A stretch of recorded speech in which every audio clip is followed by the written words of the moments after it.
Will Howard getting the green light to ramp back into full practice is a quietly huge development for the Steelers, and not just because it's relief that a rookie's injury wasn't going to derail his rookie year.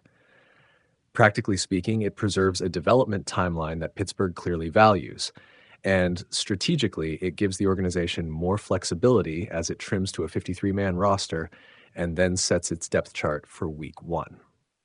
Start with the injury context. A broken pinky on your throwing hand sounds scarier than it usually is. For quarterbacks, the functional issue is grip and release more than the bone itself. The earlier reporting that Howard's injury didn't require surgery was an important indicator, and now the coach's update that he'll return to full participation shortly suggests the medical staff expects a full recovery without long-term limitation. That means Howard can still absorb the most important things in year 1, installing the pro playbook, building timing with receivers, and internalizing the cadence and protections.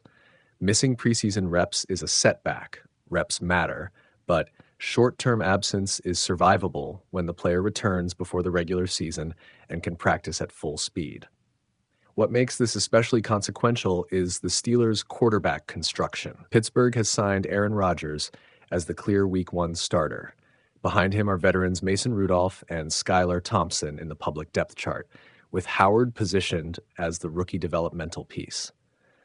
The franchise invested a 6th-round pick in Howard, but the decision to keep him won't be purely sentimental. Teams gauge 3 competing pressures. Roster spots are finite and valuable. Teams want short-term readiness to cover injuries, and they want to develop potential long-term starters. Howard's draft slot makes him valuable as a stashable asset. If the Steelers believe he has starter upside, they'll prioritize keeping him either on the 53-man roster as a 4th QB or as one of 3, or on the practice squad with a plan to protect him. Realistically, the Steelers have 3 paths forward. 1, carry 4 QBs through training camp and trim later. That's common in the preseason, but most teams don't keep 4 QBs on the final 53. If Pittsburgh goes this route, it buys time for Howard to practice, learn, and potentially survive the cutdown. 2, keep 3 QBs and stash Howard on the practice squad. That's the low-risk developmental approach. The practice squad route allows Howard to continue growing without consuming a 53-man spot, but it carries the risk of waiver claims. Other teams could poach him. Given his draft status and college resume, a national title season, high completion percentage, and big yardage metrics, he's an attractive reclamation target. 3, keep Howard on the active roster as the 3rd QB, which would likely mean parting with either Rudolph or Thompson. That's the boldest short-term roster commitment to Howard, but one the team might make if internal evaluation shows he's clearly ahead of the other backups. Which scenario is likeliest? Given the Steelers' stated enthusiasm for Howard and the way organizations typically treat rookie quarterbacks they view as potential starters, I'd lean toward Pittsburgh making a real effort to keep him in the building, either on the active roster or protected on the practice squad. The presence of Aaron Rodgers changes the timeline.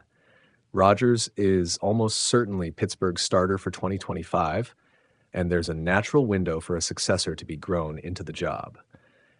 Howard's path is more long-term. Learn from Rodgers, absorb the pro routine, and be ready if injuries or a roster retooling accelerate the timetable.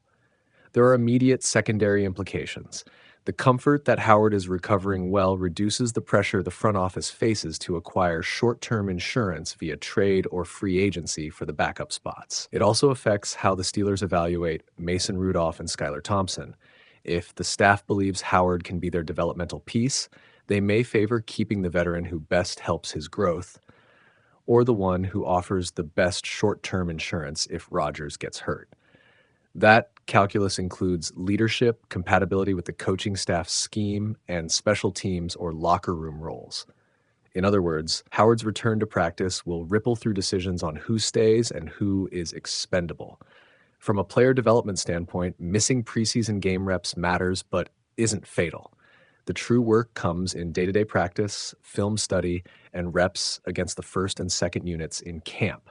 If Howard's medical timeline allows him to take meaningful team reps before Week 1, he can catch up physically and mentally. The Steelers' coaching staff can prioritize getting him scripted reps in non-critical situations and use week one inactive designations to protect his health while still letting him absorb game prep routines. The staff should be conscious to ramp his workload carefully, give him fast mental reps, then expand physical reps as comfort and the medical team permit. Longer term, Howard's rise will depend on three things: opportunity, coaching, and performance in live settings. If Rodgers has a clean, healthy season, Howard's first real test will probably be late season snaps, injury replacement starts, or the 2026 offseason when the bridge from rookie to starter accelerates. That runway is acceptable for a sixth-round rookie with a pedigree like Howard's. National championship experience, high completion rates, and dual-threat promise. The Steelers have an appealing environment for development, veteran leadership, a stable coaching culture, and an organization willing to be patient with quarterbacks. Bottom line, the good news about Howard's status is strategic as much as medical. It preserves the Steelers' flexibility, keeps a promising rookie in their developmental pipeline, and reduces short-term panic about the backup room.